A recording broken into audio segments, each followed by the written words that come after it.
Guruvayur അമ്പലനടയിലെ press meet ആണ്. So out of topic questions ഒക്കെ maximum ഒഴിവാക്കാൻ ശ്രമിക്കുക. Okay, thank you.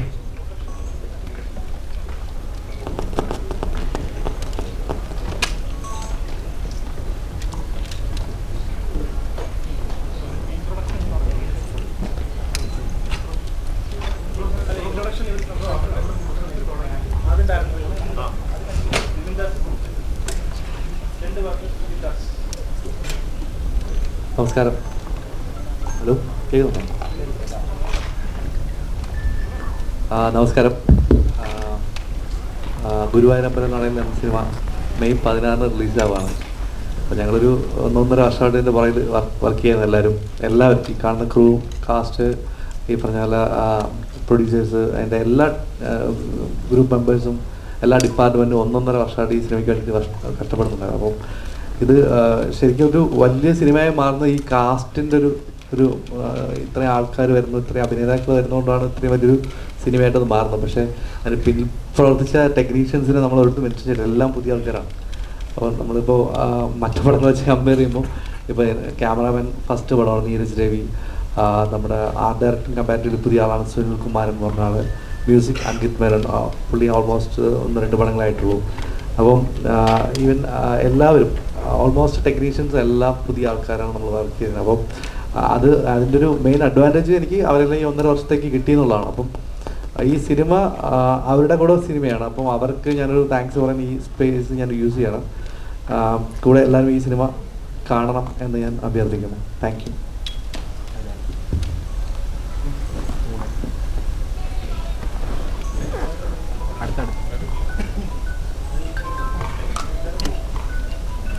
നമസ്കാരം. ആദ്യം തന്നെ എത്താൻ വൈകിയതിൽ ഒരുപാട് സോറി. ഞങ്ങളെല്ലാവരും ഇന്നും രാവിലെയാണ് എത്തിയത് ദോഹയിൽ നിന്ന്. ഇപ്പോൾ പലരും എയർപോർട്ടിൽ നിന്ന് അവരുടെ വീടുകളിൽ പോയി റെഡിയായൊക്കെ വരാനുള്ള താമസമായിരുന്നു. അതിന് കാത്തിരുന്നതിന് thank you so much. Guruvayur അമ്പലനടയിൽ എന്ന് പറയുന്നത് E4 എൻ്റർടൈൻമെൻറ്റും ഞാനും അസോസിയേറ്റ് ചെയ്യുന്ന 3ാമത്തെ സിനിമയാണ്. ഞങ്ങൾ ആദ്യം എസ്ര എന്ന സിനിമ ചെയ്തിരുന്നു. അതിനുശേഷം ഒരു ഡയറക്റ്റ് സ്ട്രീമിംഗ് സർവീസ് കൊടുത്ത ഭ്രമം എന്ന സിനിമയും. ഇന്നിപ്പോൾ ആദ്യമായിട്ടാണ് ഞങ്ങൾ കോ പ്രൊഡ്യൂസേഴ്സായിട്ട് E4 എൻ്റർടൈൻമെൻറ്റും പൃഥ്വിരാജ് പ്രൊഡക്ഷൻസും ചേർന്ന് ഒരു സിനിമ നിർമ്മിക്കുന്നത്. എന്നെ സംബന്ധിച്ചിടത്തോളം ഒരു ഹോം കമ്പനി പോലെ എനിക്ക് പൃഥ്വിരാജ് പ്രൊഡക്ഷൻസിന് വേണ്ടി ഒരു സിനിമ ചെയ്യുന്ന പോലെ തന്നെയാണ് E4 വേണ്ടിയും. അത്രയും ഒരു ക്ലോസ് അസോസിയേഷനാണ് മുകേഷ് സാറും ഞാനും, സഞ്ജയ്, സാരഥി, വിവേക്, ഇവരെല്ലാവരുമായിട്ട്. ഈ കഥ ഞാൻ കേൾക്കുന്നത് കുറച്ച് വർഷങ്ങൾക്ക് മുമ്പാണ്. ഞാൻ പല വേദികളിലും പറഞ്ഞിട്ടുപോലെ അന്ന് ബേസിൽ ജോസഫ് എന്ന താരോദയം സംഭവിച്ചിട്ടില്ല. അതുകൊണ്ട് തന്നെ അന്ന് ഈ കാസ്റ്റ് അല്ലായിരുന്നു ആക്ച്വലി. മറ്റൊരു രീതിയിലുള്ളൊരു ഒരു കാസ്റ്റിങ്ങും ഒരു കൺസെപ്ഷനും വെച്ചിട്ടാണ് ദീപു ഈ സ്ക്രിപ്റ്റ് എന്നോട് പറയുന്നത്. പിന്നീട് ഞാനും ആടുജീവിതം അതിൻ്റെ തിരക്കുകളൊക്കെ ആയിട്ട് പോയി. കുറച്ച് വർഷങ്ങൾക്ക് ശേഷം വിപിൻ ഈ കഥ വിപിന് ചെയ്താൽ കൊള്ളാമെന്ന് പറയുകയും അങ്ങനെയാണ് ഈ പ്രോജക്റ്റ് വീണ്ടും ഓണാവുന്നത്. അതിൽ വിപിൻ വരുത്തിയ ഒരുപാട് മാറ്റങ്ങളുണ്ട് ഈ സ്ക്രിപ്റ്റിലും ഒക്കെ തന്നെ. അതിലേറ്റവും വലിയ മാറ്റം ഈ ഒറിജിനലി പറഞ്ഞ കാസ്റ്റിങ്ങിൽ നിന്നും ഈ 2 കഥാപാത്രങ്ങൾ ബേസിലും ഞാനും ചെയ്യുക എന്നുള്ളതാണ്. അപ്പോൾ സ്വാഭാവികമായിട്ടും ഈ 2 കേന്ദ്ര കഥാപാത്രങ്ങൾ മാറുമ്പോൾ ചുറ്റും നിൽക്കുന്ന എല്ലാ ആക്ടേഴ്സിൻ്റെയും കാസ്റ്റിംഗ് മാറേണ്ട ഒരു ആവശ്യം വരും. അങ്ങനെയാണ് ഈ സിനിമയിൽ ഇപ്പം നിങ്ങൾ ഈ കാണുന്ന ഇത് ഇത്ര മാത്രമല്ല കേട്ടോ, ഒരു 10-40ഓളം ആർട്ടിസ്റ്റുകളുള്ള സിനിമയാണ്. അപ്പോൾ ഈ ഒരുപാട് ഒരു ഫ്രഷ് ആയിട്ടുള്ളൊരു പെയറിങ്, നായകൻ നായിക എന്ന് മാത്രമല്ല, ക്യാരക്ടർ ആക്ടേഴ്സ് ആണെങ്കിലും സീനിയർ ആക്ടേഴ്സ് ആണെങ്കിലും എല്ലാം ഒരു ഫ്രഷ്നെസ് ഉണ്ട് ഈ സിനിമയുടെ കാസ്റ്റിംഗ്. ഒരുപാട് നാളുകൾക്ക് ശേഷമാണ് ഞാൻ പേഴ്സണലി ഇത്രയും നടന്മാർ ഒരുമിച്ചൊരു സെറ്റിൽ ഉണ്ടാകുന്ന ഒരു സിനിമയിൽ അഭിനയിക്കുന്നതും അത്തരം ഒരു സെറ്റിൽ ഞാൻ ഉണ്ടാകുന്നതും ഒരുപാട് നാൾക്ക് ശേഷമാണ്. ഈ സിനിമയിലെ ഏറ്റവും വലിയ സന്തോഷവും അത് തന്നെയായിരുന്നു. ഒരു വലിയ കാസ്റ്റിന്റെ കൂടെ ഭയങ്കര ഫൺ ആയിട്ടുള്ളൊരു സിനിമ ചെയ്യാൻ സാധിച്ചു എന്നുള്ളത്. ഇനിഷ്യലി ഞങ്ങൾ ഈ സിനിമ പ്ലാൻ ചെയ്തിരുന്നതിനേക്കാൾ ഒരുപാട് വലിയ സിനിമയാണ് ഇപ്പോൾ. അതിന്റെ സ്കെയിൽ എന്ന് പറയുന്നത് ഈ സിനിമയിൽ വിപിൻ പറഞ്ഞതുപോലെ ഈ നടന്മാരുടെ എണ്ണം കൂടുകയും നമ്മൾ ആദ്യം കൺസീവ് ചെയ്തതിനേക്കാൾ കുറെ കൂടെ വലിയ രീതിയിൽ ഈ സിനിമ എടുക്കാൻ സാധിച്ചു എന്നുള്ളതുകൊണ്ടാണ്. പക്ഷെ ആസ് പ്രൊഡ്യൂസേഴ്സ് മുകേഷ് സാറിനും എനിക്കും ഈ അവസരത്തിൽ വിപിന്റെ ടീമിനോടും, അതായത് വിപിൻ പറഞ്ഞ പോലെ കുറെ പുതിയ ആൾക്കാരാണ് ഈ ടീമിൽ കൂടുതലും ഉള്ളത്, ആ ടീമിനോടുമാണ് നന്ദി പറയേണ്ടത്. കാരണം ഒട്ടും സ്ട്രെസ്ഫുൾ അല്ലാത്ത, വളരെ എൻജോയ് ചെയ്ത് ഒരു ടെൻഷൻസും ഇല്ലാതെ തീർന്ന ഒരു ഷൂട്ടിംഗ് പ്രോസസ്സാണ്. നിർഭാഗ്യവശാൽ ഈ സിനിമയുടെ ചിത്രീകരണത്തിനിടയിൽ എനിക്കൊരു പരിക്ക് സംഭവിക്കുകയും ഒരു നീ സർജറി ചെയ്യേണ്ടി വരികയും അങ്ങനെ ഒരു 4 മാസത്തോളം എനിക്കൊരു ബ്രേക്ക് എടുക്കേണ്ടി വന്നതിൻ്റെ ഭാഗമായിട്ടാണ് ഈ സിനിമ ഇത്രയും നീണ്ടുപോയത്. അല്ലെങ്കിൽ ഇതൊരു 1 വർഷക്കാലമൊന്നും നീണ്ടു നിൽക്കേണ്ട ഒരു പ്രോസസ്സ് ആയിരുന്നില്ല. എന്നിരുന്നാലും ഇന്നിപ്പോൾ ഭംഗിയായിട്ട് ഈ സിനിമ ചെയ്തു തീർക്കാൻ സാധിച്ചു. ഈ 16-ാം തീയതി ലോകമെമ്പാടുമുള്ള തിയേറ്ററുകളിൽ ഒരു വലിയ റിലീസായി ഈ സിനിമാ പ്രേമികൾക്ക് മുമ്പിൽ എത്തുകയാണ്. നിങ്ങളെല്ലാവരുടെയും അനുഗ്രഹവും പ്രാർത്ഥനയും ഈ സിനിമയ്ക്ക് പോകണ്ടാവണം. Thank you so much.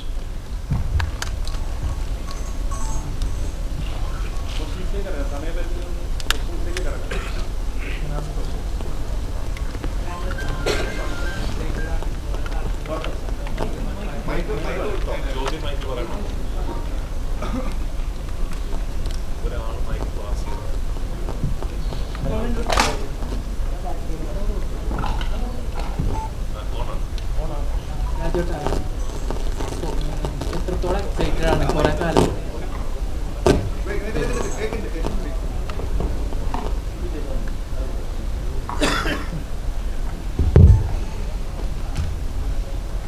രാജേട്ടാ, എത്രത്തോളം എക്സൈറ്റഡ് ആണ്? കുറെ കാലത്തിന് ശേഷമാണല്ലോ ഒരു ഹ്യൂമർ ട്രാക്കിലേക്ക് തിരിച്ചു വന്നത്.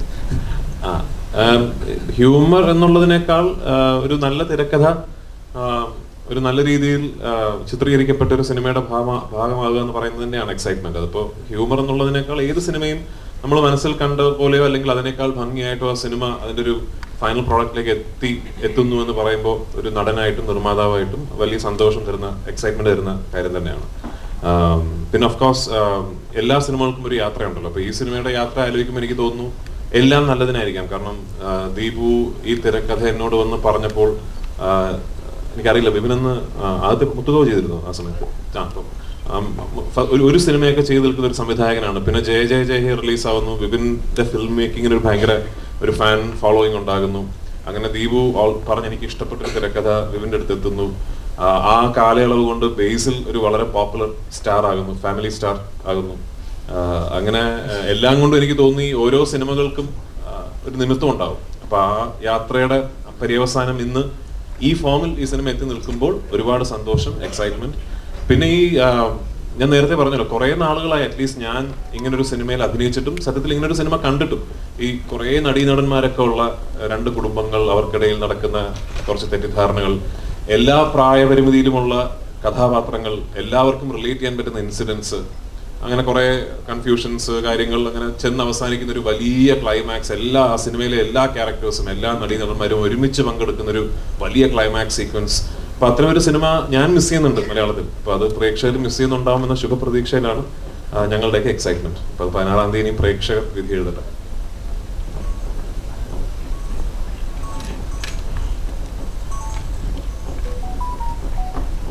ഈ മെയിൽ ഈഗോ ട്രിഗർ ചെയ്യുന്ന ചിത്രങ്ങളുണ്ട്. ഇപ്പൊ അയ്യപ്പൻ കോശി, ഡ്രൈവിംഗ് ലൈസൻസ്, മഹേഷിന്റെ പ്രതികാരം, അത്തരത്തിലൊരു ചിത്രമാണോ ഈ ഗുരുവായൂർ അമ്പലനാട്?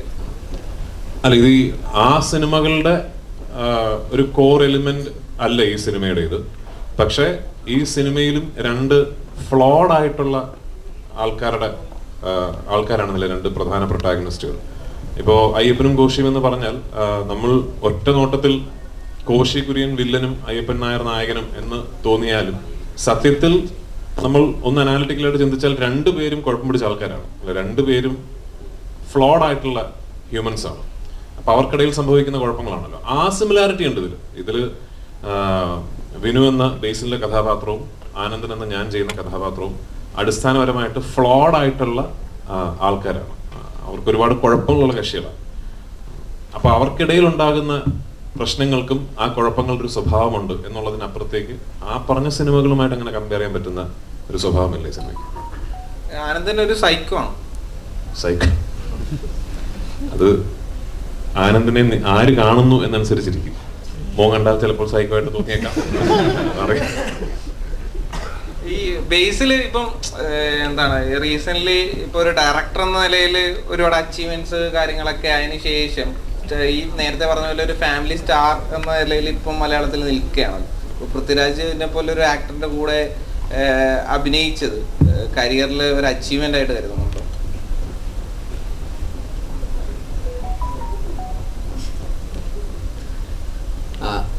ആദ്യമായിട്ട് എല്ലാവർക്കും നമസ്കാരം. കുറച്ച് ലേറ്റ് ആയിട്ട് വന്നു, സോറി. ഉറങ്ങിപ്പോയി. രാവിലെ പറഞ്ഞ പോലെ വന്നതാണ്. അപ്പോൾ അതാണ് എന്നെ സംബന്ധിച്ചിടത്തോളം ഈ പറയുന്ന ഞാൻ ഇതൊന്നും അങ്ങനെ പ്ലാൻ ചെയ്തിട്ടൊന്നും ഉണ്ടായിരുന്നില്ല. ആക്ച്വലി ദീപു കുഞ്ഞിരാമായണം എന്ന് പറയുന്ന സിനിമ എഴുതിയത് ദീപുവാണ്, ഇതിൻ്റെ റൈറ്റർ ദീപുവാണ്.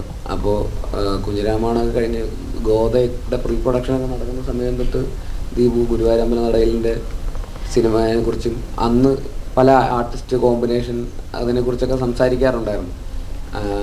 അപ്പോൾ ഈ 2 ആർട്ടിസ്റ്റുകൾ അന്നും ഇതിൻ്റെ അതൊരു മെയിൻ പ്രൊട്ടഗണിസ്റ്റുകളായിട്ടുള്ള 2 ആർട്ടിസ്റ്റുകളാണ്. അപ്പോൾ 2 അളിയന്മാർ. അപ്പോൾ ഇതന്ന് ഇങ്ങനെ ഈ ആർട്ടിസ്റ്റ് മറ്റേത് ആള് എന്നൊക്കെ പറഞ്ഞ് അങ്ങനെ പല സംസാരങ്ങളും ഞാനും സജഷൻസൊക്കെ പറയുമായിരുന്നു. ഇങ്ങനെയൊക്കെ അത് കഴിഞ്ഞ് ഒരു 6-7 വർഷം കഴിഞ്ഞപ്പോൾ, ഒരു 6 വർഷമൊക്കെ കഴിഞ്ഞപ്പോൾ ആ ആർട്ടിസ്റ്റിൻ്റെ സ്ഥാനത്ത് ഞാൻ വരുമെന്ന് ഞാൻ ഒരിക്കലും പ്രതീക്ഷിച്ചില്ല. ഈ പറയുന്ന കുഞ്ഞിരാമായണം എഴുതിയ ദീപുവിൻ ഞാൻ റൈറ്ററായിട്ടുണ്ടായിരുന്നു. ഞാൻ സംവിധാനം ചെയ്ത പടത്തിൽ റൈറ്ററായിരുന്ന ഒരാളുടെ എഴുതിയ സിനിമയിൽ ഞാൻ അഭിനേതാവായിട്ട് വരുന്നതെന്ന് ഒരിക്കലും പ്രതീക്ഷിച്ചൊരു കാര്യമല്ല. അപ്പോൾ അതൊരു ഭയങ്കര എക്സൈറ്റ്മെൻ്റ് ആയിരുന്നു. പിന്നെ ബിപിൻ ചേട്ടൻ ജയ കഴിഞ്ഞിട്ട് ഞാൻ ഫാലിമിയുടെ ഷൂട്ട് നടക്കുമ്പോഴാണ് ഇതിൻ്റെ സബ്ജക്റ്റ് ഇങ്ങനെ ഒരു സബ്ജക്റ്റ് ഉണ്ടെന്ന് പറഞ്ഞ് വിളിക്കുന്നത്. അപ്പോൾ കൂടുതൽ എക്സൈറ്റ്മെൻ്റ് ആയി. കാരണം ബിപിൻ ചേട്ടനായിട്ട് വീണ്ടും ഒരു സിനിമ ചെയ്യാന്നുള്ളത്. അപ്പോൾ പിന്നെ ദീപുവിൻ്റെയും കൂടെ സ്ക്രിപ്റ്റാണ്. പിന്നെ E4 എൻ്റർടൈൻമെൻറ്റായിട്ട് വീണ്ടും കൊളാബറേറ്റ് ചെയ്യുന്നു. ഗോദയൊക്കെ പ്രൊഡ്യൂസ് ചെയ്തത് E4 എൻ്റർടൈൻമെൻറ്റാണ്. അപ്പോൾ അവരുമായിട്ടും വീണ്ടും ഒരു സിനിമ ചെയ്യുന്നു. അത് കഴിഞ്ഞിട്ട് 2-3 ആഴ്ച കഴിഞ്ഞിട്ട് ബിപിൻ ചേട്ടൻ വിളിച്ചിട്ട് പറഞ്ഞു രാജുവേട്ടനാണ് മറ്റേ ക്യാരക്ടർ ചെയ്യുന്നതെന്ന് പറഞ്ഞു. അപ്പോൾ ഞാൻ ഭയങ്കര എക്സൈറ്റഡ് ആയി. കാരണം എനിക്ക് പേഴ്സണലി ഞാൻ ഭയങ്കരമായിട്ട് അഡ്മയർ ചെയ്യുന്ന ഒരാളാണ് രാജുവേട്ടൻ. അദ്ദേഹത്തിൻ്റെ ഓൺ സ്ക്രീനും ഓഫ് സ്ക്രീനും ഒക്കെ ആയിട്ടും പല രീതിയിലുള്ള as an actor, as A director, as A producer, as A distributor ഇതെങ്ങനെ സാധിക്കും എന്നുള്ളതാണ് ഞാൻ ഇങ്ങനെ ഇപ്പോഴും ഞാൻ ഇതിൻ്റെ സെറ്റിലൊക്കെ വരും മറ്റേ ഞാൻ ഇങ്ങനെ ചോദിച്ച് മനസ്സിലാക്കാൻ ശ്രമിക്കാറുണ്ട്. എനിക്ക് പേഴ്സണലി ഈ പറയുന്ന സംവിധായകൻ, നടൻ എന്ന് പറയുന്ന 2 റെസ്പോൺസിബിലിറ്റി മാനേജ് ചെയ്യാൻ പേഴ്സണലി ഭയങ്കര ബുദ്ധിമുട്ടാണ്. 2 ഈക്വൽ റെസ്പോൺസിബിലിറ്റീസ് ആയതുകൊണ്ട്. പക്ഷെ ഇതൊന്നും പോരാതെ കൺസിസ്റ്റൻ്റ് ആയിട്ട് കണ്ടിന്യൂസ്ലി ഇങ്ങനെ സക്സസ് ഡെലിവർ ചെയ്യുന്ന ഒരാളെന്നുള്ള രീതിയിൽ എനിക്ക് ഭയങ്കര റെസ്പെക്റ്റ് ഉണ്ട്. അപ്പോൾ അദ്ദേഹത്തിൻ്റെ കൂടെ ഒരു സിനിമയിൽ ഇങ്ങനൊരു പ്രൊട്ടഗണിസ്റ്റായിട്ട് ഉള്ളൊരു റോള്, അങ്ങനെ ഈക്വലി ഇമ്പോർട്ടൻ്റ് ആയിട്ടുള്ളൊരു റോള് ചെയ്യാൻ പറ്റുക എന്ന് പറയുന്നത് ഭയങ്കര എന്താ പറയുക, ഭയങ്കര അഭിമാനം തോന്നിയൊരു കാര്യം തന്നെയായിരുന്നു. അപ്പോൾ അതിന് ഒരുപാട് സന്തോഷം. ഇങ്ങനൊരു വേദിയിൽ അവസാനം എല്ലാവരും കൂടി ഇങ്ങനെ ഇരിക്കുന്നു, ഒരുമിച്ചിരിക്കുന്നു. 16-ാം തീയതി റിലീസാവുന്നു. എല്ലാവരും കണ്ടിട്ട് അഭിപ്രായങ്ങൾ അറിയിക്കുക. Thank U.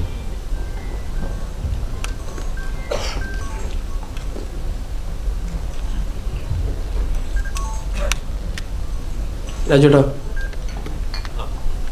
അപ്പോൾ ഈ പടം കണ്ടു കഴിഞ്ഞപ്പോൾ ബേസിൽ എന്നെക്കാട്ടി കൂടുതൽ സ്കോർ ചെയ്തു, എനിക്കത് ചെയ്യാമായിരുന്നു എന്ന് തോന്നിയായിരുന്നു. 2 ക്യാരക്ടർ കൊണ്ട് ഒരാൾക്ക് ചെയ്യാൻ പറ്റില്ലല്ലോ. അല്ല, ബേസിൽ ആദ്യത്തെ ക്യാരക്ടർ ചേട്ടൻ ചെയ്യാൻ വെച്ച നമ്മളെ ബേസിന് കൊടുത്ത്. ഈ അന്ന് എന്നോട് ഇപ്പൊ ഞാൻ ആദ്യമായിട്ട് ദീപു ഈ കഥ എന്നോട് പറഞ്ഞപ്പോൾ ബേസിലെ കഥാപാത്രം ഞാൻ ചെയ്ത കഥാപാത്രം മറ്റൊരു നടനുമാണ്. അപ്പോൾ അതാരാണെന്ന് പറയുന്നില്ല. അപ്പൊ അന്ന് ഈ സിനിമ നമുക്ക് കുറച്ച് കഴിഞ്ഞിട്ട് ചെയ്യാം, ഇപ്പൊ ഉടനെ ചെയ്യേണ്ട, കുറച്ച് കഴിഞ്ഞിട്ട് ചെയ്യാമെന്ന് ഞാൻ പറഞ്ഞതിന്റെ പ്രധാന കാര്യം തന്നെ ആ കാസ്റ്റ് ഒന്ന് ഫ്രഷ് ആകണം, അല്ലെങ്കിൽ ഒരു റെപ്പറ്റീഷൻ ഫീൽ ചെയ്യും, കുറച്ച് ഫ്രഷ് ആയിട്ട് വേണം അത് ചെയ്യാൻ എന്നുള്ള ഇതിലാണ് ഞാൻ കുറച്ച് കഴിഞ്ഞിട്ട് ചെയ്യാമെന്ന് പറഞ്ഞത്. ഞാൻ വിപിന്റെ വേർഷൻ പറഞ്ഞപ്പോൾ എനിക്ക് ഏറ്റവും കൂടുതൽ ഒരു ഫസ്റ്റ് ഡ്രാഫ്റ്റിൽ നിന്നും എനിക്ക് ഏറ്റവും അട്രാക്റ്റീവായിട്ട് തോന്നിയത് ഈ കാസ്റ്റ് ചേഞ്ച് തന്നെയാണ്. കാരണം അങ്ങനെ ഞാൻ ആ കഥയെക്കുറിച്ച് ചിന്തിച്ചിരുന്നില്ല. ഞാൻ ആനന്ദനായിട്ടും മറ്റൊരാൾ വിനുവായിട്ടും, പ്രത്യേകിച്ച് ബേസിൽ വിനുവായിട്ട് ഞാൻ ചിന്തിച്ചിരുന്നില്ല. ആ ഐഡിയ വിപിന്റെയാണ്. അപ്പൊ ആക്ച്വലി എനിക്ക് തോന്നുന്നത് ഈ സിനിമയുടെ ഏറ്റവും നല്ല വേർഷനാണ് ആനന്ദൻ ഞാൻ ചെയ്യുന്നതും വിനു ബേസിൽ ചെയ്യുന്നത്. അതുകൊണ്ട് തന്നെ ബേസിൽ അത് വളരെ മനോഹരമായിട്ട് ചെയ്തിട്ടുണ്ട് എന്നുള്ളത് കൊണ്ടും അത് കണ്ടപ്പോൾ ഞാനത് ചെയ്യണമായിരുന്നു എനിക്ക് തോന്നിയിട്ടേ ഇല്ല. ഞാൻ ആനന്ദൻ എന്ന കഥാപാത്രത്തിന് ഞാനൊരു ആപ്റ്റ് കാസ്റ്റ് ആണ് എന്ന് എനിക്ക് തന്നെ ഇപ്പോൾ സിനിമ കാണുമ്പോൾ തോന്നുകയാണ്. അപ്പൊ അത് വിപിന്റെ കഴിവ്.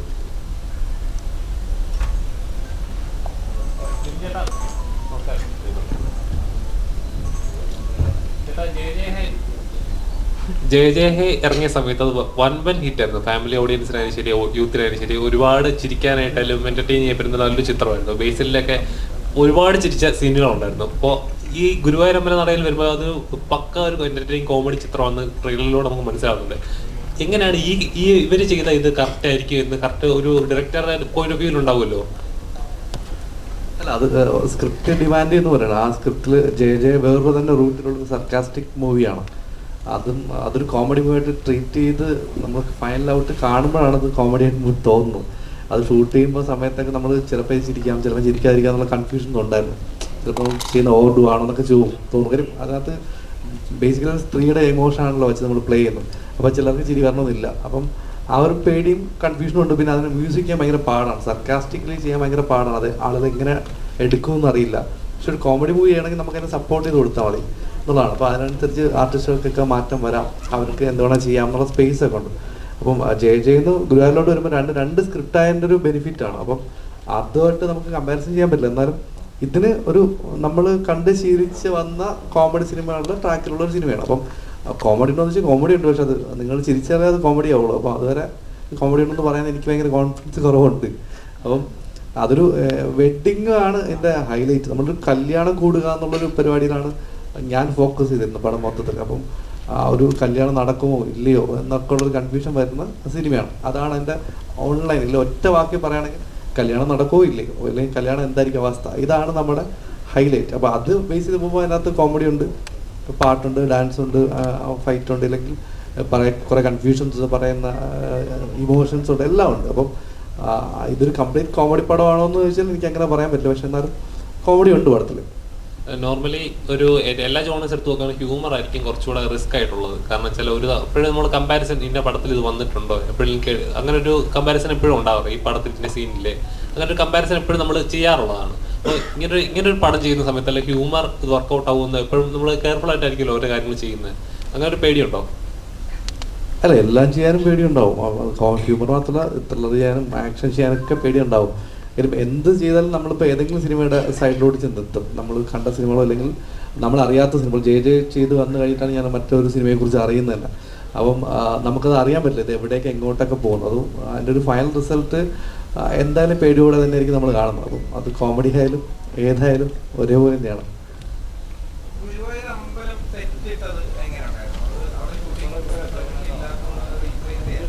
അതെ, ഒന്നും ഷൂട്ടിംഗ് പെർമിഷൻ ഇല്ല. ഇപ്പോൾ നമ്മൾ കഷ്ടപ്പെട്ടൊരു പെർമിഷൻ സംഘടിപ്പിച്ചാൽ പോലും പൃഥ്വിരാജ് കുമാറിനെയും ബേസിൽ ജോസഫിനെയും അല്ലെങ്കിൽ ഈ ഇരിക്കുന്ന ആർട്ടിസ്റ്റുകളൊക്കെ ഞാൻ അവിടെ കൊണ്ട് ഒരു 10-30 ആർട്ടിസ്റ്റുകളെ കൊണ്ട് 24 ദിവസം എനിക്ക് അവിടെ ഷൂട്ട് ചെയ്യാൻ പറ്റില്ല.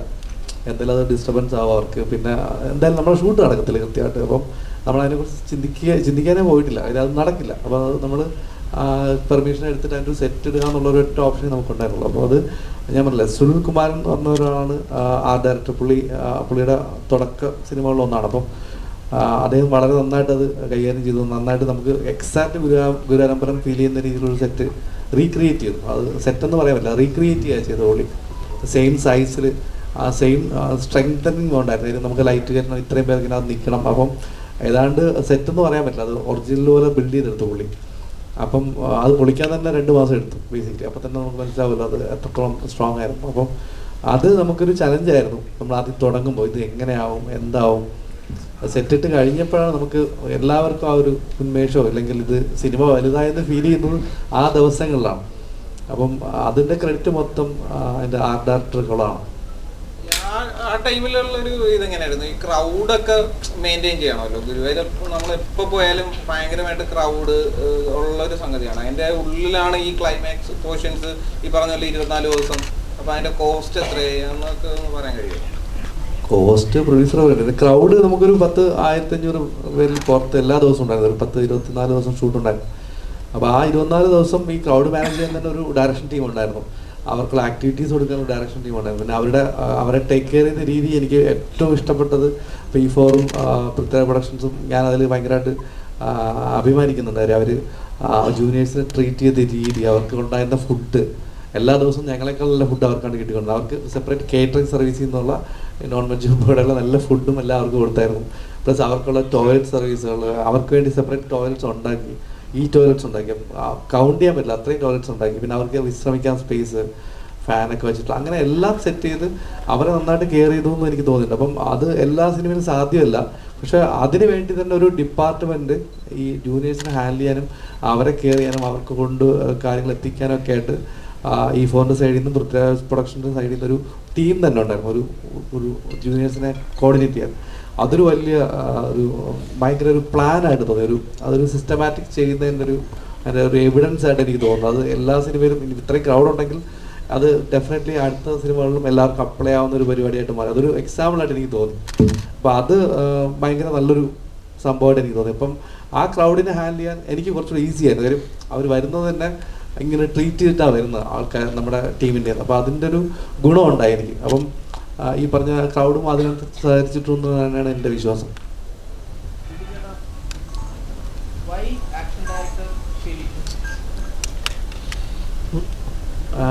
ഫെലിക്സ്, നമ്മളൊരു സാധനം പറയുമ്പോൾ നമ്മൾ ഒരു ആക്ഷൻ ഡയറക്ടർ ഇപ്പോൾ ഇവിടുന്നുള്ള നോർമലുള്ള ആൾക്കാരെ വിളിക്കുമ്പോൾ അവർ വരുന്നു, ഷൂട്ട് ചെയ്യുന്നു, പിന്നെ നമ്മൾ അതിൻ്റെ റിസൾട്ട് കാണാം. അപ്പോൾ എന്നെ സംബന്ധിച്ച് എനിക്ക് അങ്ങനെ പറ്റില്ല. എനിക്ക് ആക്ഷൻ, എനിക്കത് കൊറിയോഗ്രാഫി ചെയ്ത് ഒരു ഡാൻസ് കൊറിയോഗ്രാഫി പോലെ നമ്മൾ ഷോർട്ട് പ്ലാൻ ചെയ്യുന്ന പോലെ എനിക്ക് അതിൻ്റെ ഫൈറ്റ് എൻ്റെ മനസ്സിലുണ്ട്. അപ്പോൾ അതെനിക്ക് കൊറിയോഗ്രാഫി ചെയ്ത് കാണണം. അപ്പോൾ അവർ എനിക്ക് കാണിച്ചു തരും, അവരെന്നെ ഫൈറ്റ് ചെയ്ത് കാണിച്ചു തരും, ഇതാണ് നടക്കാൻ പോകുന്ന ഫൈറ്റ്.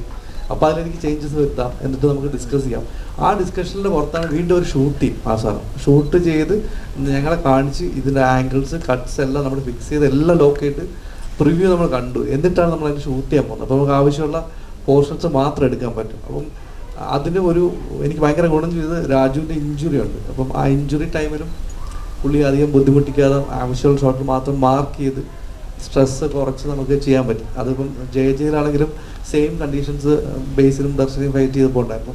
അപ്പം ഫെലിക്സ് വരുമ്പോൾ എനിക്ക് അതാണ് ഏറ്റവും ഗുണമായിട്ട് തോന്നിയത്. കാര്യം നമ്മുടെ കൂടെ പുള്ളി ഉണ്ട് ഫുൾ ടൈം. 1, 2 പുള്ളി സ്ക്രിപ്റ്റിനനുസരിച്ചിട്ട് ഷോർട്ട് ഡിവിഷൻ ചെയ്ത് എനിക്കത് ഒരു ഡിസ്കസ് ചെയ്തിരുന്ന് ചെയ്യാൻ പറ്റും. ഇപ്പം നമ്മൾ നോർമൽ ആക്ഷൻ ഡയറക്ടേഴ്സ് ആണെങ്കിൽ അവർക്ക് ഒരുപാട് തിരക്കുണ്ടാവും, അവർ വരുന്നു, ആ സമയത്ത് ഷൂട്ടിൽ നിന്ന് പോകുന്നത് മാത്രമേ ഉണ്ടാവുള്ളൂ. ഇത് പുള്ളിക്ക് ടോട്ടാലിറ്റിയെ കുറിച്ച് നല്ല ധാരണ ഉണ്ടാവും. ക്യാരക്ടേഴ്സ് എന്താണ് പെരുമാറുന്നത്, അവരുടെ സ്വഭാവം എന്താണെന്ന് വരെ പുള്ളിക്കറിയാം. അപ്പോൾ അതുകൊണ്ട് ഫെലിക്സുമായിട്ട് എനിക്ക് വർക്ക് ചെയ്യാൻ ഭയങ്കര എക്സൈറ്റ്മെൻറ്റ് ഉണ്ടാവും എപ്പോഴും. പുള്ളിക്ക് പറഞ്ഞാലൊക്കെ മനസ്സിലാവും, എനിക്കും പുള്ളി പറഞ്ഞതൊക്കെ മനസ്സിലാവും. അല്ല, പുള്ളി ജർമ്മൻ ഭാഷയാണ് ഹാൻഡിൽ ചെയ്യുന്നത്. അപ്പോൾ കുറച്ച് അത്യാവശ്യം ഇംഗ്ലീഷ് അറിയാം. ഞാൻ ശ്രമിക്കും സംസാരിക്കാനൊക്കെ. പക്ഷെ എന്നാലും ട്രാൻസ്ലേറ്ററായിട്ട് ആൾക്കാരുടെ ഇടയിൽ ഉണ്ടാവും. പിന്നെ ഞങ്ങൾ ഈ പറഞ്ഞ മലയാള സിനിമകളിലെ ആക്ഷൻ ഫൈറ്റ് എങ്ങനെയാണ്, ഇപ്പം ഈ മറ്റേ നമ്മൾ പിടിവലി സാധനങ്ങളൊക്കെ ഉണ്ടല്ലോ, നമ്മൾ മറ്റേ കോമഡി ആയിട്ടുള്ള അതൊക്കെ എങ്ങനെ ചെയ്യണം എന്നുള്ള പഴയ സിനിമയുടെ റെഫറൻസ് കാണിച്ചു കൊടുക്കും പുള്ളിക്ക്. അപ്പോൾ പുള്ളി അതിൽ കുറച്ച് നേരം പണി എടുക്കുന്നുണ്ട് പുള്ളി. അപ്പം സിനിമ എന്ന് പറയുന്ന ഭാഷ ഒരു വിഷയമല്ലെന്ന് നമുക്കറിയാമല്ലോ, വിഷ്വലാണല്ലോ. അപ്പോൾ അത് വിഷ്വലും സൗണ്ടിലും നമ്മളിത് ട്രീറ്റ് ചെയ്യുമ്പോൾ അത് ഇനിയിപ്പം എത്ര ഭാഷ അറിയണത്ത ഒരാളെ നമുക്ക് എവിടെയും കൊണ്ടുപോയി പിച്ച് ചെയ്യാൻ പറ്റും എന്നുള്ള ഉറപ്പാണ്. അത് ഫെലിക്സ് പ്രൂവ് ചെയ്തിട്ടുണ്ട്. പൃഥ്വിയുടെ ക്യാരക്ടർ സെറ്റ് ചെയ്തത് എങ്ങനെയായിരുന്നു? ഇപ്പം ഓവർ ദി ടോപ്പ് ആയിട്ടുള്ള ഒരു പരിപാടിയാണ് എന്ന് നേരത്തെ പറഞ്ഞിരുന്നു. അപ്പം അത് ഇപ്പം നമുക്കറിയാം, പൃഥ്വിയുടെ ഇപ്പം മുമ്പുള്ള ക്യാരക്ടേഴ്സിന്റെ അത് കോമഡി പ്രസന്റ് ചെയ്യുന്നതിനൊക്കെ ഒരു സ്റ്റൈലുണ്ട്. അപ്പൊ അതിൽ നിന്ന് ഒരു വ്യത്യസ്തമായിട്ടുള്ള ഒരു പരിപാടിയാണോ പിടിച്ചിരിക്കുന്നത്?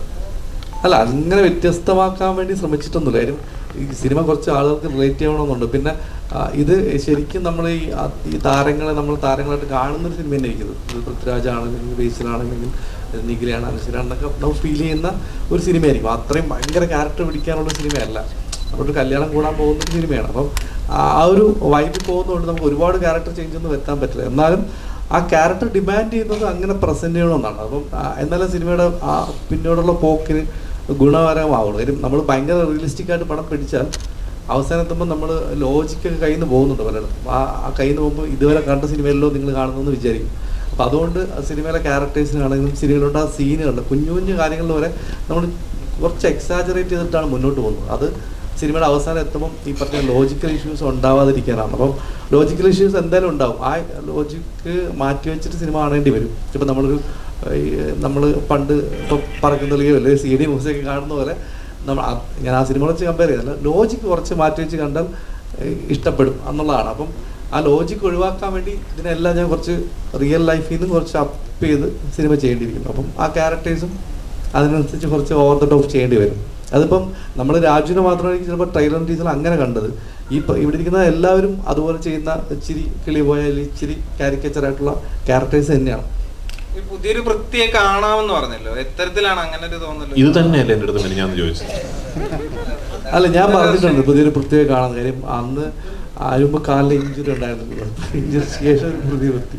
അല്ല, നമ്മൾ ആടുജീവിതത്തിൽ ഞാനത് ശ്രദ്ധിച്ചിട്ടാണ്. അത് നമ്മൾ എൻ്റെ ഒരു സിനിമ പുള്ളി ചെയ്തിരുന്നത്.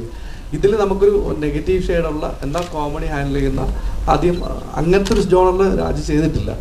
പിന്നെ ഈ പറഞ്ഞ ബാക്കി കാസ്റ്റ് ബേസിലോട്ടുള്ള കോംബോ സീക്വൻസ്, നിഖിലായിട്ടുള്ള സീക്വൻസ്, ഇപ്പോൾ ഈ നമ്മുടെ അശ്വിൻ, സിജു പോലുള്ള ആൾക്കാർ, പിന്നെ സീനിയേഴ്സ് ആയിട്ടുള്ള ഇങ്ങനെ പല ടൈപ്പ് ഗ്രൂപ്പുകൾ ഇതിനകത്തുണ്ട് ആർട്ടിസ്റ്റ് വൈസ്.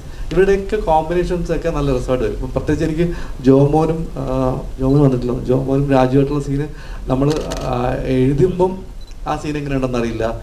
അത് ലാസ്റ്റ് വേണ്ടി നമ്മൾ മാറ്റുന്നു, എന്നിട്ട് ലാസ്റ്റ് വീണ്ടും ഷൂട്ട് ചെയ്യുമ്പോൾ അതെങ്ങനെ ആളുകൾ പെർഫോം ചെയ്യുന്നറിയില്ല, രാജു ആണെങ്കിലും ജോമോനാണെങ്കിലും. പക്ഷെ അത് പെർഫോം ചെയ്തപ്പോൾ വേറൊരു സാധനം വന്നു. അപ്പം അത് എനിക്ക് തോന്നുന്നു അതൊക്കെ ആ സമയത്ത് എക്സ്പ്ലോർ ചെയ്ത സാധനങ്ങളാണ്. അപ്പം എനിക്ക് തോന്നിയിട്ടുള്ളത് രാജു, എൻ്റെ ഒരു പേഴ്സണൽ തിങ്കിങ് ആണ്, രാജു ഭയങ്കര പ്രിപ്പയർ ചെയ്തിട്ട് സിനിമ ചെയ്യുന്ന, ഡയറക്റ്റ് ചെയ്യുന്ന, അല്ലെങ്കിൽ അഭിനയിക്കുന്ന ഒരാളാണ്. പക്ഷെ അവിടെ വന്നപ്പം അതുണ്ടായില്ലെന്ന് തോന്നി. അപ്പം അതൊരു പുതിയ കാര്യമായിരിക്കുമല്ലോ. അപ്പോൾ ആ സ്പോട്ടിൽ പുള്ളിക്ക് തോന്നി ഇൻഡ്യൂഷൻ വെച്ചിട്ട് പുള്ളി അഭിനയിച്ചിരിക്കുകയാണ്. അപ്പോൾ അതൊരു പുതിയ സാധനമായിട്ട് എനിക്ക് തോന്നി. ഇനി അങ്ങനെയാണെന്ന് അറിയില്ല, അത് രാജുവിന് പറയേണ്ടി വരും.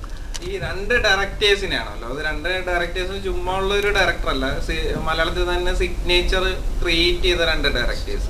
അപ്പം അവരെ വെച്ച് ചെയ്യാൻ നേരത്തുള്ള ഇൻപുട്ട് എങ്ങനെയായിരുന്നു? അത് സീൻ അവർ തീരെ ഇൻപുട്ട് എനിക്ക് തരാറില്ല. അവരെനിക്ക് എൻ്റെ അടുത്തൊന്നും ഇടപെടാറില്ല. എനിക്ക് തോന്നിയിട്ടുണ്ട് ചിലപ്പോൾ ഞാൻ ഫസ്റ്റ് ഡേ ഒക്കെ വിചാരിക്കുമ്പോൾ എൻ്റെ മനസ്സിൽ രാജു വന്നിട്ട് ആ ഷോട്ട് അങ്ങനെയല്ല ഇങ്ങനെ വയ്ക്കണ്ടേ എന്നൊക്കെ പറയുന്ന ഒരാളായിരിക്കും ഞാൻ മനസ്സിൽ വിചാരിച്ചിട്ടാണ് തുടങ്ങുന്നത് ഡേ 1.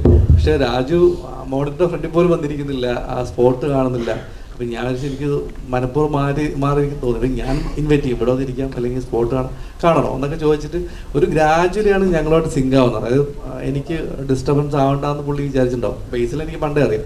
അപ്പോൾ ബേസിൽ എന്തും മുഖത്ത് നോക്കി പറയും, കൊള്ളില്ലെങ്കിൽ കൊള്ളില്ലെന്ന് തന്നെ പറയും, കൊള്ളാമെങ്കിൽ കൊള്ളാമെന്ന് തന്നെ പറയും. ഇല്ലെങ്കിൽ അവനെ കളിയാക്കലും അവൻ എന്നെ കളിയാക്കലും ചിരിച്ചിട്ട് പോകുന്നതാണ്. അപ്പോൾ അതുകൊണ്ട് പ്രശ്നമില്ല. പക്ഷേ രാജുവിൻ്റെ കാര്യത്തിൽ എനിക്ക് അങ്ങനെ ഒരു പരിചയം ഉണ്ടായിരുന്നില്ല. പക്ഷേ പോകെ മനസ്സിലായി നമ്മൾ രണ്ടുപേരും ഏതാണ്ട് ഒരേ സ്വഭാവമുള്ള ആൾക്കാരാണ് ഇരിക്കുന്നവരെല്ലാവരും. അപ്പോൾ അതുകൊണ്ട് അങ്ങനെ ഒരു പ്രശ്നം വന്നിട്ടില്ല. അവർ നമ്മൾ വർക്കിൽ ഇടപെടുകയോ, പിന്നെ ഡയറക്ടേഴ്സിന് അങ്ങനെ ഒരു ഗുണമുണ്ടല്ലോ, ഡയറക്ടർക്കും ആക്ടർ ആകുമ്പോൾ അവർക്കറിയാം വേറൊരാളുടെ വർക്കിൽ കയറി ഇടപെടാൻ പാടില്ല. അവർ ഒരു വലിയ കാര്യം ചെയ്തുകൊണ്ടിരിക്കുമ്പോൾ അതിനിടയിൽ ചെറിയൊരു മാറ്റങ്ങളൊന്നും വരുത്താൻ ശ്രമിക്കില്ല എന്നത് എനിക്കറിയാം. അതങ്ങനെ മെയിൻറ്റെയിൻ ചെയ്യുന്നുണ്ട്. അപ്പം ഒരിക്കലും ഡയറക്ടേഴ്സ് ഒരിക്കലും വേറൊരു ഡയറക്ടർ ഡിസ്റ്റർബ് ചെയ്യില്ലെന്ന കാര്യം എനിക്ക് ഉറപ്പാണ്. അപ്പോൾ അത് രണ്ടുപേരും ആ ഒരു അകലം നമ്മളിന്ന് എപ്പോഴും സൂക്ഷിക്കുന്നുണ്ടാവും. പക്ഷെ എന്നാൽ ഞാൻ കാണിച്ചു കൊടുക്കുമ്പോൾ അവർ വർക്കായെന്ന് തന്നെ പറയും, ഇല്ലെങ്കിൽ ഇല്ലയെന്ന് തന്നെ പറയും. അതുണ്ട്. പക്ഷെ എന്നാലും നമ്മുടെ ഒരു ജോലിയിൽ കയറി അവർ ഇടപെടുന്ന ഒരു സ്ഥിതി എനിക്ക് ഏറ്റവും കംഫർട്ടായിട്ട് വർക്ക് ചെയ്യാൻ പറ്റുന്ന രണ്ട് ആക്ടേഴ്സായിട്ട് മാറി. അത് അവർ ഡയറക്ടേഴ്സ് ആയതുകൊണ്ടാണ് അതങ്ങനെ ഒരു റെസ്പോൺസിബിലിറ്റി എടുത്ത് മാറി നിൽക്കുക, അല്ലെങ്കിൽ നമുക്ക് ആ ഫ്രീഡം തരുന്നതെന്ന് എനിക്ക് തോന്നിയിട്ടുണ്ട്. അനശ്വര ഇവിടെ 21 ദിവസം കണ്ടിന്യൂസ്ലി കല്യാണപ്പെണ്ണായിട്ട് മേക്കപ്പ് ഇട്ട് അഭിനയിച്ച സിനിമ എന്ന് പറയുന്നുണ്ട്. അപ്പോൾ ആ ഒരു എക്സ്പീരിയൻസ് ഒന്ന് ഷെയർ ചെയ്യാം. കൂടെ തന്നെ ബേസിലേട്ടൻ്റെ വധുവായിട്ട് അഭിനയിച്ച ഒരു എക്സ്പീരിയൻസ് കൂടെ.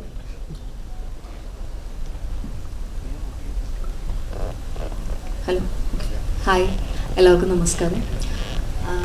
21 ദിവസം നമ്മൾ ഈ ഗുരുവായൂർ സെറ്റ് ഇട്ടിട്ടാണ് നമ്മളത് ഷൂട്ട് ചെയ്തത്. ഇപ്പം ഫസ്റ്റ് ഡേ റെഡിയായി എല്ലാം സെറ്റായി. ഞാൻ ഭയങ്കര എക്സൈറ്റഡ് ആയിരുന്നു. കല്യാണപ്പെണ്ണ്, നല്ല കോസ്റ്റ്യൂം, നല്ല ജ്വല്ലറി, മുല്ലപ്പൂ, ഞാൻ ഭയങ്കര എക്സൈറ്റഡ് ആയിരുന്നു.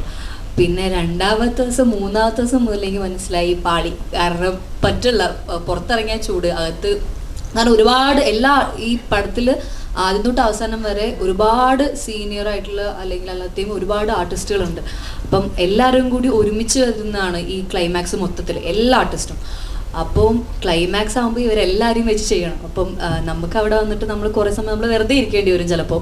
അപ്പം മിക്ക സമയങ്ങളിൽ നമ്മൾ ക്യാരവാനിൽ തന്നെ ആയിരിക്കും, അല്ലെങ്കിൽ ചില സമയത്ത് നമുക്ക് അവിടെ ഇരിക്കാൻ പറ്റില്ല, ബോറടിക്കും, പുറത്തേക്ക് ഇറങ്ങും. അപ്പം അങ്ങനെയായിരുന്നു ഷൂട്ട് പോയിക്കൊണ്ടിരുന്നത്. ചിലപ്പം നമുക്ക് ഉറങ്ങാൻ പറ്റില്ല, കാരണം എനിക്ക് ഇത്രയും സെറ്റ് വെച്ചുകൊണ്ട് ഉറങ്ങാൻ പറ്റില്ല, റെസ്റ്റ് എടുക്കാൻ പറ്റില്ല. ബട്ട് സ്റ്റിൽ പുറത്തേക്ക് ഇറങ്ങി ആ ഷൂട്ടൊക്കെ കാണുന്ന സമയത്ത് ഭയങ്കര രസമാണ്. കാരണം ആ ചെയ്യുന്ന രീതി, അതായത് എല്ലാം ഷൂട്ട് ചെയ്തേക്കുന്ന ഓർഡറിലായിരുന്നില്ല, ബട്ട് സ്റ്റിൽ ആ കണ്ടിന്യൂറ്റി ആദ്യം മുതൽ അവസാനം വരെ അത് പിടിച്ച് ചെയ്തു. അപ്പോൾ അതൊക്കെ എനിക്കൊരു ന്യൂ എക്സ്പീരിയൻസ് ആണ്. ഇത്രയും വലിയൊരു സെറ്റിൽ ഇത്രയും സീനിയർ ആയിട്ടുള്ള ആൾക്കാരുടെ കൂടി ചെയ്യാന്നുള്ളത് എനിക്ക് ഭയങ്കര ന്യൂ എക്സ്പീരിയൻസ് ആയിരുന്നു.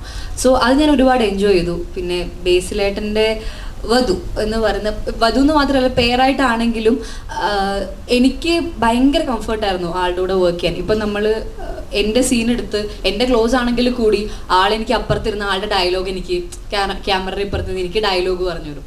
സോ അത്രയും കംഫർട്ടബിൾ ആയിരുന്നു, അത്രയും സെറ്റായിരുന്നു എനിക്ക് ആളുടെ കൂടെ വർക്ക് ചെയ്യാൻ. അതേപോലെ ഇപ്പം എല്ലാവരുടെയും കൂടി മൊത്തത്തിൽ ഇപ്പം ഇവിടെ ഇരിക്കുന്ന എല്ലാ ആർട്ടിസ്റ്റിൻ്റെയും കൂടി എനിക്ക് ഒരുപാട് കാര്യങ്ങൾ പഠിക്കാനും നല്ല എക്സ്പീരിയൻസ് ആയിരുന്നു. അതേപോലെ എൻജോയ് ചെയ്തൊരു സിനിമയാണ് ഗുരുവായൂർ അമ്പലനടയിൽ. രാജുവേട്ടൻ നിന്ന് ഒരു നടി എന്ന നിലയിൽ രാജുവേട്ടൻ നിന്ന് എന്തൊക്കെയാണ് പഠിക്കാൻ പറ്റിയത്?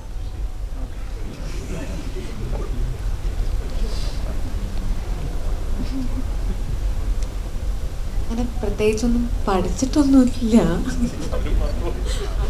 ഇല്ല, അങ്ങനെ പഠിക്കുക എന്നുള്ളതല്ല. നമ്മൾ ചില ആർട്ടിസ്റ്റുകളുടെ കൂടെ വർക്ക് ചെയ്യാനുള്ളത് ഭയങ്കര ഒരു ആഗ്രഹമായിരിക്കും. നമ്മൾ സിനിമയിൽ വന്നിട്ട് എൻ്റെ ഫസ്റ്റ് ടൈം അസോസിയേഷനാണ്. അപ്പം എനിക്ക് അതൊരു വലിയ സന്തോഷമുള്ളൊരു കാര്യമായിരുന്നു.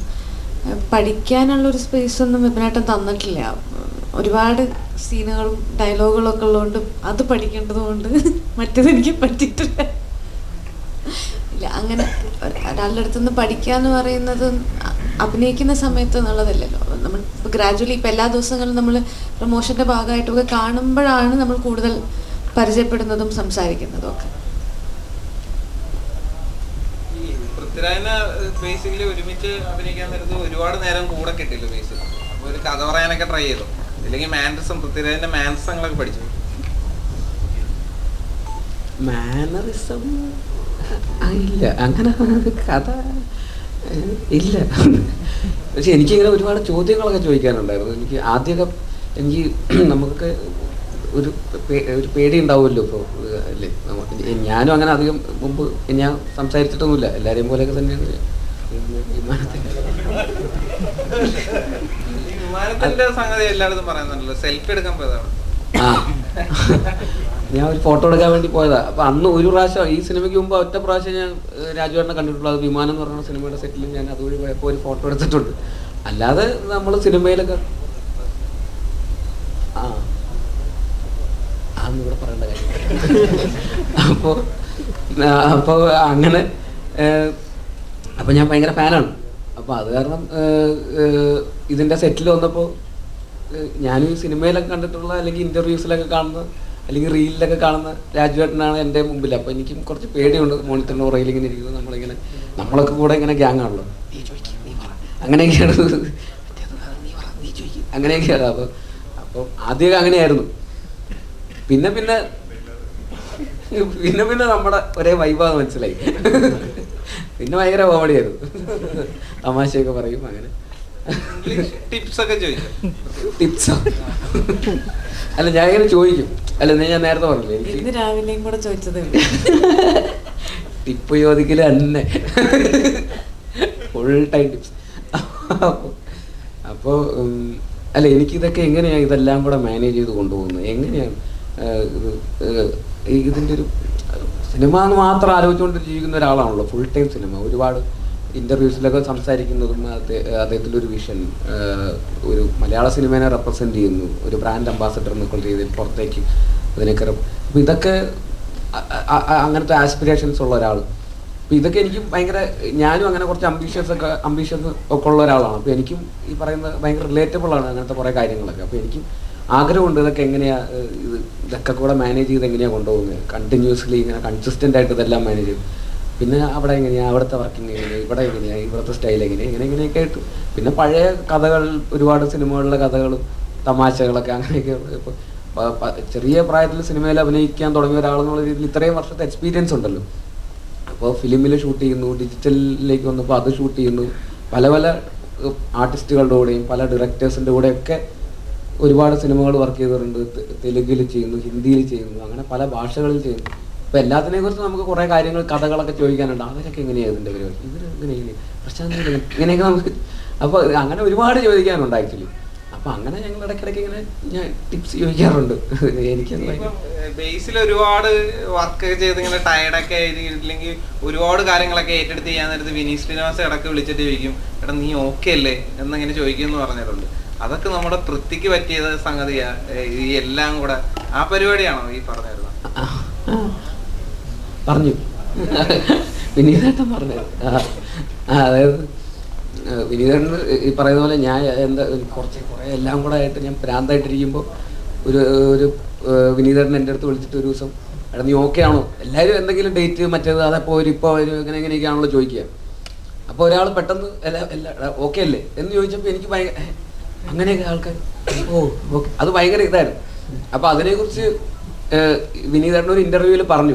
അപ്പോൾ അതിൽ വിനീതേട്ടൻ സംസാരിച്ച എല്ലാവർക്കും പൃഥ്വിരാജ് ആവാൻ പറ്റൂല്ലോ, അതുകൊണ്ട് ഞാൻ അവൻ്റെ അടുത്ത് ഓക്കെ ആണോ എന്ന് ഞാൻ ചോദിച്ചു എന്ന് അങ്ങനെ പറഞ്ഞായിരുന്നു. അപ്പോൾ അതൊക്കെ തന്നെയാണ് എനിക്കും അറിയുന്നത്, എങ്ങനെയാണ് അങ്ങനെ ആവുന്നത്.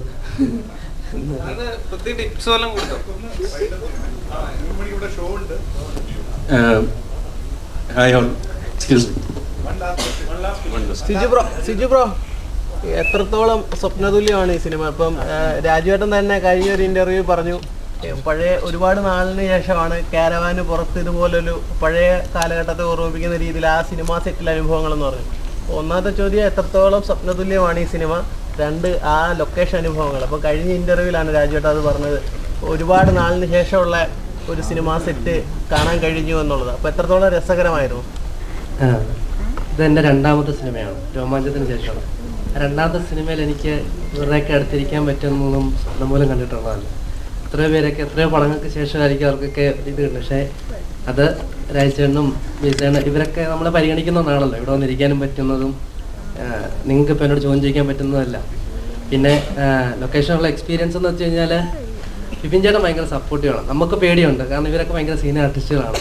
പക്ഷേ വിപിൻ ചേട്ടൻ എപ്പോഴും നമ്മുടെ അടുത്ത് അവരെപ്പോഴും നമ്മളെപ്പോഴും കംഫർട്ടാക്കി തന്നെ നിർത്തും, അടിപൊളിയായിട്ട് തന്നെ നിർത്തും. പിന്നെ ഞാനും സാഫ്, ജോമോന്, അശ്വിന് ഞങ്ങളായിരുന്നു ഒരു ഗ്യാങ്ങായിട്ട് പോയിക്കൊണ്ടിരുന്നത്. അപ്പം പടം കാണുമ്പോഴേ നിങ്ങൾക്കത് മനസ്സിലാവും. അപ്പം അടിപൊളിയാണ്, സ്വപ്നതുല്യം അതിനപ്പുറമൊക്കെയാണ് ഇത് പറയാൻ പറ്റും. Hi all, myself Bino Janardhanan. ഞാനൊരു പൃഥ്വിരാജ് സാർ, ബ്ലെസ്സി സാർ ഒരു അതിനു മുമ്പ് ആടുജീവിതം തിയേറ്ററിൽ കണ്ട് സ്പീച്ച്ലെസ് ആയിട്ടുള്ള ഒരാളാണ്. ഗ്രേറ്റ്. ബ്ലെസ്സി സാർ ഒരു ഇൻ്റർവ്യൂവിൽ മാതൃഭൂമിയുടെ ഒരു ലിറ്ററേച്ചർ ഫെസ്റ്റിവലിൽ പറഞ്ഞു, പൃഥ്വിരാജ് എന്ന് പറയുന്ന ആക്ടറുടെ കണ്ണുകളിൽ എപ്പോഴും ഒരു തിളക്കം ഉണ്ടാവും. ആടുജീവിതത്തിൽ കാസ്റ്റ് ചെയ്യുമ്പോൾ ആ തിളക്കം മാറ്റുക എന്നുള്ളതായിരുന്നു എൻ്റെ ഏറ്റവും വലിയ ചലഞ്ച്. ആടുജീവിതം കഴിഞ്ഞിട്ട് പിന്നീട് ക്യാരക്ടേഴ്സ് സെലക്ട് ചെയ്തപ്പോൾ ഈ ഇതിൽ നമ്മുടെ ഗുരുവായൂർ പോലെയുള്ള ക്യാരക്ടേഴ്സ് വരുമ്പോൾ അതിൽ നിന്ന് മറ്റ് ക്യാരക്ടേഴ്സിലേക്ക് മാറാനൊരു ബുദ്ധിമുട്ടുണ്ടായോ? ഒരു ചലഞ്ചിങ് ആയിരുന്നു ഇത്. നമ്മൾ എനിക്ക് ആക്ടേഴ്സ് ജനറലി ഒരു സിനിമ കഴിയുമ്പോൾ, കുറച്ച് സിനിമകൾ ചെയ്ത് കഴിയുമ്പോൾ, ഒരു സിനിമ ചെയ്ത് കഴിഞ്ഞിട്ട് ആ ക്യാരക്ടറുമായിട്ട് അങ്ങ് ഡിസസോസിയേറ്റ് ചെയ്യാൻ പഠിക്കും. നമ്മൾ സബ് കോൺഷ്യസ്ലി നമ്മൾ പഠിക്കും. ഇപ്പോൾ ഗുരുവായൂരമ്പല നടയിൽ കഴിഞ്ഞിട്ട് ഞാൻ സംവിധാനം ചെയ്യുന്ന സിനിമയിൽ ഞാനൊരു ചെറിയ വേഷം ചെയ്യുന്നുണ്ട്. അപ്പോൾ എനിക്ക് ആനന്ദൻ ആ സമയത്തുള്ള കാര്യങ്ങളൊക്കെ എൻ്റെ മനസ്സിന് സബ് കോൺഷ്യസ്ലി ഒരു എഫേർട്ട് എടുക്കാതെ തന്നെ അത് പോകും.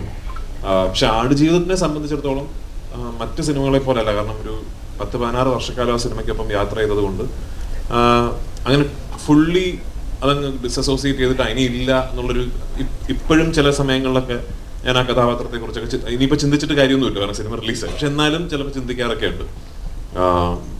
എങ്ങനെ മറ്റൊരു ക്യാരക്ടറിലേക്ക് പോകുന്നു എന്ന് ചോദിച്ചാൽ, നമ്മൾ ആ പുതിയ കഥാപാത്രത്തിലേക്കും പുതിയ തിരക്കഥയിലേക്കും അടുത്ത സംവിധായകന്റെ വിഷനിലേക്കും പൂർണ്ണമായി നമ്മൾ ആസ് എൻ ആക്ടർ സബ്മിറ്റ് ചെയ്യുക, അതിലേക്ക് സറണ്ടർ ചെയ്യുക എന്നുള്ളതാണ്. അപ്പൊ അതാണ് ഞാൻ എല്ലാ സിനിമകൾക്കും ചെയ്യാൻ ശ്രമിക്കുന്നത്. എനിക്ക് ഇപ്പോൾ ആനന്ദൻ എന്ന് പറഞ്ഞ ഈ ഗുരുവായൂരമ്പല നടയിൽ കണ്ടിട്ട് ആനന്ദനിൽ നജീബിലിന്റെ കുറച്ച് കാര്യങ്ങളുണ്ടല്ലോ എന്ന് പ്രേക്ഷകർക്ക് തോന്നിയാൽ അതെന്റെ പേഴ്സണൽ ഫെയിലിയർ ആയിട്ടാണ് ഞാൻ കരുതുന്നത്. അങ്ങനെ ഉണ്ടാവാൻ പാടില്ലല്ലോ, അങ്ങനെ ഉണ്ടാകാതിരിക്കട്ടെ എന്ന് കരുതുന്നു. ഒരു ഷോ തുടങ്ങാറായത് മുമ്പ് പറഞ്ഞിട്ടുണ്ടായിരുന്നു, അൽഫോൺസ് പുത്രന്റെ മേക്കിംഗ് വളരെ പുതുമയുള്ളതാണെന്ന് പറഞ്ഞിട്ടുണ്ടായിരുന്നു. അപ്പോ വിപിൻ ദാസിനെ പറ്റി എന്താ ആ ഒരു അഭിപ്രായം? വിപിന്റെ മേക്കിങ്ങും വളരെ പുതുമയുള്ളതാണ്. അല്ല, വിപിൻ ബേസിക്കലി ഒരു എഡിറ്ററാണ്, അൽഫോൺസിനെ പോലെ തന്നെ. അപ്പൊ അതുകൊണ്ട് അവർക്ക് ഈ അവർ പറയുന്ന കഥയുടെ നെറേറ്റീവിന്റെ സ്ട്രക്ചർ നമ്മൾ സ്ക്രിപ്റ്റ് വായിക്കുന്ന പോലെ ആയിരിക്കില്ല അവരുടെ സ്ട്രക്ചർ. അപ്പോൾ അത് വിപിന്റെ സിനിമകളിൽ ഒരു സീൻ ഷൂട്ട് ചെയ്യുമ്പോൾ അതിന്റെ ഇന്റർകട്ട് ആയിട്ട് മറ്റൊരു സീനിലെ ഒരു ഷോട്ട് വരിക, ആ ഷോട്ടിന്റെ ഒരു റിയാക്ഷൻ പോലെ വരുന്നത് വേറൊരു ഇവന്റിന്റെ റിയാക്ഷൻ ആയിരിക്കും, എന്നിട്ട് തിരിച്ച് ഈ സീനിലെ. അപ്പൊ അങ്ങനത്തെ ഒരു നെറേറ്റീവ് ഒരു സ്ട്രക്ചർ ഉണ്ടാക്കുന്നതിൽ വിപിൻ ഭയങ്കര മിടുക്കനായിട്ട് എനിക്ക് തോന്നിയിട്ടുണ്ട്. ആ രീതിയിൽ പറഞ്ഞതുകൊണ്ടാണ് ഗുരുവായൂരമ്പല നടയിൽ എന്ന സിനിമ ഇന്ന് എനിക്ക് ഇത്ര എന്റർടൈനിങ് ആയിട്ട് തോന്നുന്നത്. അപ്പൊ തീർച്ചയായിട്ടും അത് വിപിന്റെ ഒരു കഴിവ് തന്നെയാണ്. എനിക്ക് തോന്നുന്നു ഒരു ഗെറ്റ് ഔട്ട് എന്ന് പറഞ്ഞു.